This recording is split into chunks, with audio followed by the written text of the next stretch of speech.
Hi, my name is Donna Wallace, and I am going to be talking today about the theorist assigned to me, Gordon Allport. I will share some biographical information, a few tidbits there, and then discuss an overview of his theories, and then summarize with some areas where his influence has been made and still seen today. He grew up, actually he was born in the late 1800s, 1897, and he lived until the late 60s, 1967 in fact. And he grew up one of 4 children in a solid Midwestern environment in Ohio. He was, his family was a hardworking Protestant, and that characterized their neighborhood as well. So those ethics and qualities were very ingrained in his thinking. He was an excellent student. He graduated second in his class, and then he joined his brother at Harvard, and he studied psychology and social ethics. After graduation, Allport taught in Eastern Europe, and while he was there, he decided to visit Sigmund Freud. And the reason I bring this story up is because it truly was in every resource I reviewed on Allport. And so I thought it was a significant story to share because it did influence his life and his thinking. He decided that he would visit Freud and went to Vienna, and when he met Freud, they sit down and not a word is said. Absolute silence. Allport says nothing, Freud says nothing. Finally, to break the silence, Allport decides to tell Freud the story of a little boy he had seen on the bus on the way over there, who was very clean and very neat and very tidy, and didn't seem to want to muss up his clothes or sit on the bus beside anyone else. And so he's regaling Freud of his observational abilities, and Freud simply looks at him and says, "Oh, and was that little boy you?" Interesting. This actually led Allport to conclude that psychoanalysis goes too deep into the unconscious self, and it actually influenced his thinking and steered him away from the concepts and the teachings of Freud. Now, the next phase of his life was he studied personality traits. He earned his PhD at the young age of 24. He taught at Harvard most of his life, and he actually introduced the first personality course ever in the United States.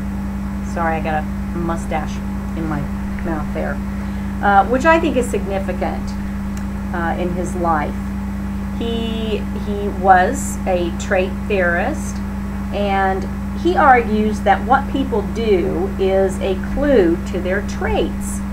So we can infer traits by observation, and that's really what he was trying to share with Freud. And Allport also believed that there are categories of traits, and he identified 3 categories of traits. The first one is what he labeled cardinal traits, and these were the most pervasive in a person's life and what their life actually revolves around. So cardinal traits, identified as it's so pervasive that it dominates just about everything a person does. And an example might be a person who is so power hungry that they're completely driven by that need for control. You know, I thought about a cardinal trait in my life and what predominates my life, and I would say probably leaning toward that obsessive compulsiveness. I want things to be neat and tidy and organized, and I have to complete things, and I don't like to leave things undone. That, I think, would be considered a cardinal trait. And then there were secondary traits. These are the what are least exhibited in a person's life, and they really are they only surface in a few situations. They're less influential than the cardinal traits. An example might be a preference for ice cream, or the dislike of modern art would be considered a secondary trait. And then the third category are central traits. And these are actually the major characteristics of an individual. They can number from 5 to 10 in any one person. Might be something like honesty or sociability. And they're rather pervasive, and they do influence and impact many behaviors. One of the ideas that Allport came up with was the idea of the proprium, P-R-O-P-R-I-U-M. I'd never heard that word before, I'd never used it, but essentially is what he categorized as the self, or the ego. And he actually had stages of development, which would be Freudish in the way that they're outlined.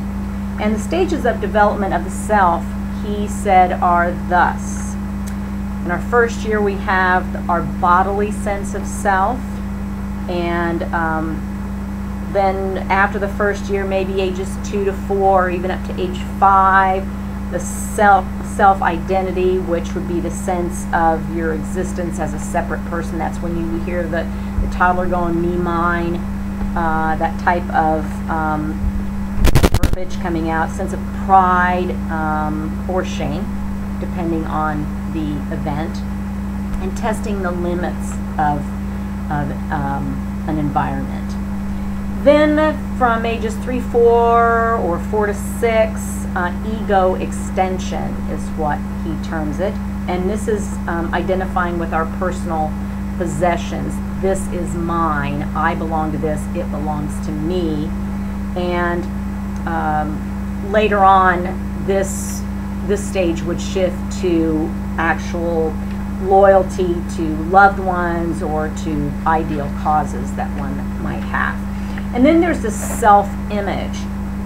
This is aspirations for the future that we want to attain, our learned expectations of the roles we're expected to enact.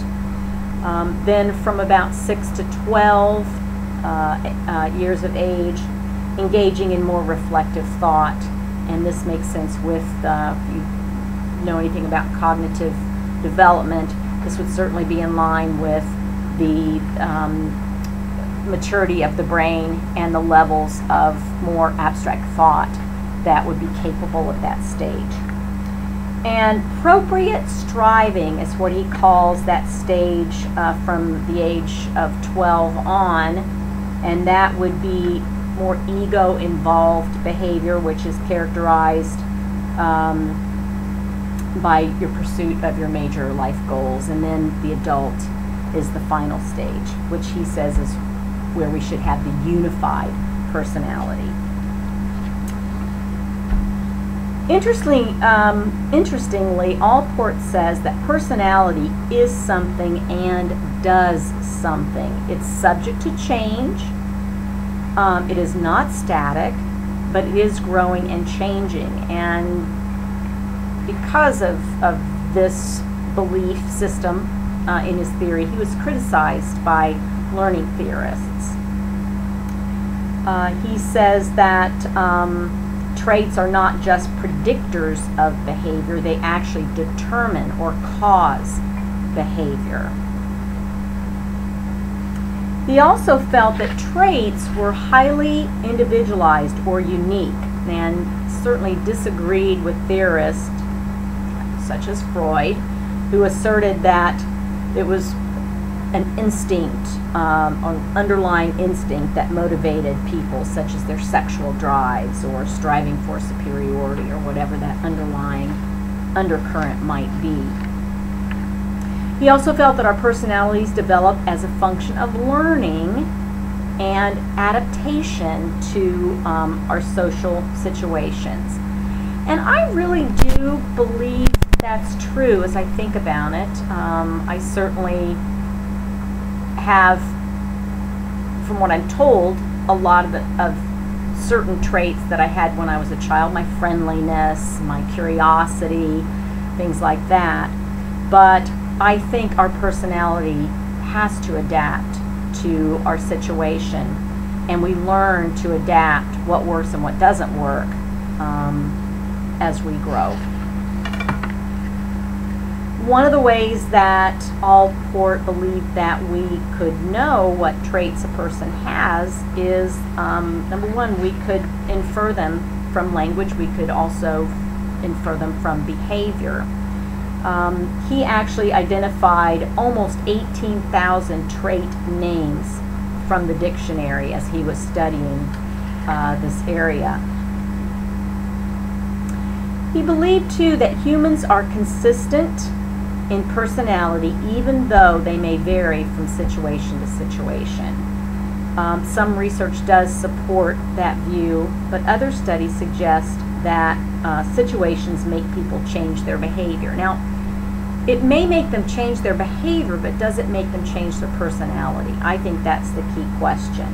And I don't know, I'm not so sure that it really does cause you to change your personality as much as it may provide an opportunity for certain parts of your personality to become more dominant, more recessive, and so forth.